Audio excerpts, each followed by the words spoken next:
Muy buenas y bienvenidos de nuevo a Universo Infinito.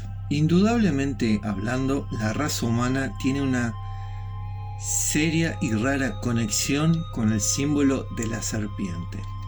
Desde tiempos inmemoriales, como podemos citar a las épocas de los faraones egipcios, donde si uno se fija bien en las bases de las pirámides, en esos famosos y legendarios jeroglíficos, hay un montón de menciones a la serpiente y a los reptiles. Quienes los han estudiado han llegado a determinar que eran considerados una clase de deidades en el pasado, es decir, era una clase de seres superiores a los cuales nosotros, los seres humanos, les rendíamos una clase de tributo en esa época, y según se llegó a estudiar, también se realizaban sacrificios para complacerlos.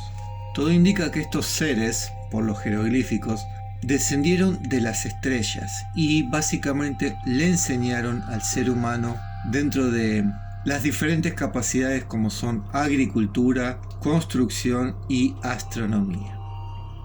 No se sabe exactamente si todos vinieron de las mismas constelaciones, las mismas naves, si todos eran iguales, diferentes, no hay mucho respecto a eso, pero sí se sabe que desde la antigüedad y hasta el día de hoy, la raza humana por algún motivo tiene una conexión casi a nivel místico con estos seres, lo cual es un poco raro porque hoy en día no hay seres de carácter reptil a los cuales nosotros, la sociedad común, los tengamos como dioses absolutos, pero en esa época pareciera ser que incluso estaban por sobre arriba de los faraones.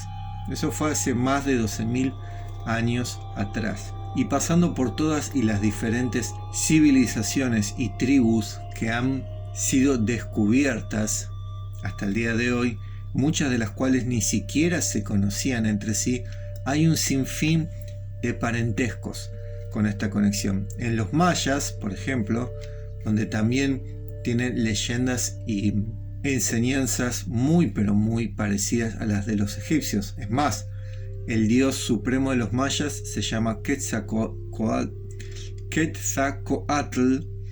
que es una serpiente gigantesca emplumada. En las tribus de Nueva Guinea, Australia, Nueva Zelanda, también estos reptiles eran como los dioses que habían dado forma a la raza humana y había que obedecerlos. Y hay un montón de simbología en la época moderna. Por ejemplo, en la casa del primer ministro Berlusconi, que obviamente ya no lo es, pero durante muchos años estuvo en las altas esferas de la política italiana, hay una serpiente en uno de sus jardines. La marca Alfa Romeo también tiene una serpiente que se está devorando o a un niño o un hombre, no recuerdo, pero es una imagen así. El símbolo internacional de la salud es una cruz con dos serpientes haciendo el símbolo del ADN. Hay banderas en el planeta que sí o sí tienen una serpiente, y a todo esto un montón de leyendas, historias a lo largo y ancho del planeta, y no solo en la actualidad, sino desde miles de años atrás, que se habla con diferentes nombres: los Nefilim, los reptilianos, los Chitauri, etc., sobre todo en África, que cuentan que estos seres, algunos han estado en este planeta y serían los dueños originales, incluso mucho antes que nosotros, según hasta se dice, fueron los verdaderos creadores de los dinosaurios, con lo cual son mucho más avanzados y antiguos que nosotros, la especie humana. Y también se dice que en realidad, por algo que sucedió en algún momento, esa clase de relación que se tenía en la cual se los consideraba dioses se rompió y todos decidieron básicamente romper relaciones con la raza humana. Y bueno, según se cuenta, algunos vienen cada tanto de otras constelaciones y otros se quedaron aquí viviendo en gigantescas bases subterráneas. Sin embargo, no son invisibles. Hay un sinfín de anécdotas e historias y leyendas de encuentros con estos seres a los que hoy se los considera completamente horripilantes y malévolos. En mi canal, de hecho, hay una sección la cual se llama Reptilianos. En ella narro todos los encuentros que me parecen los más verdaderos que han tenido lugar en los últimos 200 años, por citar una serie de fechas. Generalmente los encuentros con estos seres suelen ser en bosques, donde hay ríos muy gigantescos, donde hay muchísima variedad de animales, y sobre todo se suelen dar los encuentros cuando son un grupo muy reducido de personas. El último video que hice fue raro porque fue una chica que se encontró una reptiliana mujer en la carretera, la chocaron con un Uber. El anterior había sido un reptiliano que cambió su forma frente a un grupo de personas en las cercanías del volcán Popocatépetl. Y antes que eso, recuerdo que son los más escalofriantes los encuentros de los reptilianos con seres militares. Estos son los peores tipos de encuentros porque siempre terminan en enfrentamiento bélico, es decir, los militares les disparan y los reptilianos responden, y la mayoría de las veces los humanos pierden porque obviamente su capacidad de combate y tecnológica es muy pero muy superior. ¿Por qué hago un análisis, una entrada tan larga para hablar del programa de hoy? Porque tiene que ver con un encuentro más de los seres reptilianos aquí en Sudamérica, más precisamente en la selva amazónica, en la parte de Perú. Esta experiencia sucedió en el año 1992, un 1 de diciembre. Un joven peruano de 31 años se dedicaba a la carpintería junto a sus 2 hermanos mayores para ayudar a su madre porque había fallecido su padre hace un par de años, con lo cual tenían dificultades económicas. Mientras él y sus 2 hermanos mayores salían a trabajar, otros 2 hermanitos más pequeños que todavía no podían hacerlo se quedaban jugando en la casa. Esa mañana, Frank Silva decidió salir solo porque consideró que el trabajo a realizar era menor, entonces con él solo alcanzaba para hacer todo el trabajo. Se dedicaban exclusivamente a la carpintería y siempre el mes de diciembre tenía una mayor cantidad de trabajo. Eran aproximadamente las 10 de la mañana, ya se veía claramente el sol. Frank Silva vivía en ese entonces en la ciudad de Perú conocida como Puerto Maldonado y se adentró en los bosques de la selva amazónica del Perú para ir a buscar madera, que era lo que necesitaba para realizar su pequeño trabajo en una pequeña construcción. Frank había ido un montón de veces a este lugar por cuestiones de trabajo y aparte porque vivía cerca y de chico alguna que otra vez había ido a jugar. Cuando se empezaba a adentrar en esta selva amazónica, empezó a notar algo raro, que era que de un momento a otro, mientras más se adentraba a la selva, menor cantidad de animales, grillos y aves escuchaba y veía, lo cual es muy raro porque en la selva del Amazonas hay una variedad de animales e insectos gigantescas. Todos saben que el Amazonas es el bosque más gigante, es la selva, más grande del planeta, que representa algo así como el 40% de todo el oxígeno del mundo.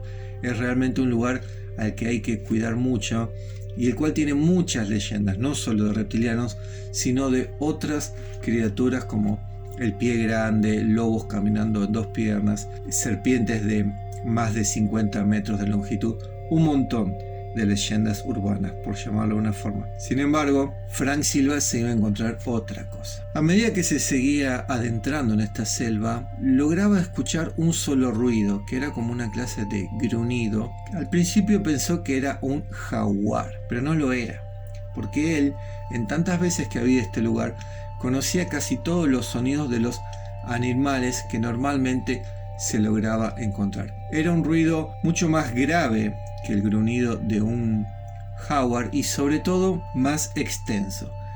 A Frank le ganó un poco la curiosidad y en cambio de seguir buscando la madera para realizar su trabajo, decidió entonces acercarse a ver si lograba reconocer o ver cuál era este animal el cual estaba emitiendo este sonido tan raro que él jamás había escuchado. A medida que se acercaba, guiándose por los rugidos de este animal, cada vez lo escuchaba más cerca.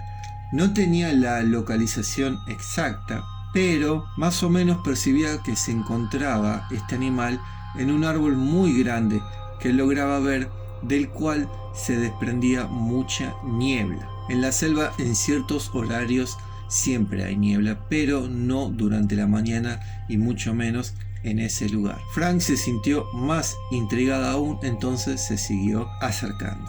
Cuando estaba cerca, y obviamente el silencio era absoluto, lo único que se escuchaba era el rugido de este animal, en un momento se agacha para atarse los cordones de las zapatillas, cuando de repente ve a pocos metros de él una sombra que se mueve, y cuando mira a ver qué era esa sombra, logra ver un animal que él jamás había visto y que jamás pensó que existiría. Frank describe al animal que vio como literalmente un cocodrilo parado en dos patas. Tenía una cola muy pero muy larga, el color de su piel era verde grisáceo. En las manos, en cambio de tener uñas, tenía garras, tenía un hocico bastante pronunciado, y lo que más le llamó la atención de todo eran sus ojos de color amarillo, tal cual si fuese un cocodrilo. También recuerda que en la frente tenía algo así como las crestas, se le dicen, parecidas a los que suelen tener cuando vemos los dibujos o en las películas o en los fósiles, los triceratops, que son los dinosaurios. En ese momento él logra ver a esta criatura, pero la criatura no se da cuenta de que Frank estaba ahí. Él se queda muerto de miedo, pálido, quieto, y se queda contemplando para estar seguro que no era producto de su imaginación, es decir, tenía que estar seguro que era este animal tan raro, y sobre todo porque la altura que tenía superaba, según Frank, los 3 metros de altura. Aparte, según cuenta, logró percibir una enorme sensación de maldad, es decir, con solo verlo se daba cuenta que esta criatura, que obviamente era un reptiliano, aparte de ser rara y muy alta, tenía un aspecto musculoso, era una criatura que emanaba maldad, tal cual lo describió Frank. A los pocos segundos de estar viéndolo, esta criatura logra darse cuenta que nuestro joven Frank Silva se encontraba cerca de él, emite un rugido bastante más fuerte de los que venía emitiendo, y a los pocos segundos se aparece otra criatura muy parecida a este primer reptiliano, pero en altura, según Frank, era por lo menos 1 metro más pequeño. Cuando Frank se da cuenta que lo habían visto y empiezan a caminar hacia él, sintió muchísimo pánico porque pensó que lo iban a atacar. Juntó fuerzas como pudo, dejó todo lo que había hasta ese momento conseguido de madera y empezó a correr para salirse de la selva. Cuando venía corriendo, cada tanto miraba hacia atrás y en un momento logró ver que uno de los seres prácticamente se logró desvanecer. Básicamente como, según cuenta, como hizo el Predator en la película de Arnold Schwarzenegger, ¿se acuerdan? Bueno, algo así como también hacen los camaleones. Esta es una habilidad muy característica de los reptiles en general. Frank entonces salió corriendo sin detenerse, y si bien luego de que estos seres se camuflaron no los logró ver más, él tenía la sensación de que lo estaban persiguiendo. Cuando llega hasta cierto sector, él había dejado atado a su caballo en una parte, porque obviamente los caballos pueden ingresar hasta cierta parte de la selva, luego no pueden seguir porque los caminos se vuelven imposibles para ellos. Agarró el caballo y, según cuenta, él mismo también tenía mucho miedo, es decir, el caballo percibía que algo no estaba bien. Logró escapar sano y salvo de esta selva y jamás volvió a ir, mucho menos a ese lugar. Según cuenta Frank, conforme pasaron los años, él habló con otros lugareños, los cuales le contaron un sinfín de historias similares. Es decir, hay una fuerte tradición de encontrarse con estas criaturas en ese lugar. De hecho, ahora estoy haciendo memoria, en mi canal también tengo otro encuentro así, en el que un soldado peruano estuvo muy cerca de un reptiliano mientras este asesinaba y se devoraba a un jaguar. Eso ha sido todo por hoy, espero lo hayan disfrutado. No olviden suscribirse dejen un me gusta. Nos vemos en el próximo video.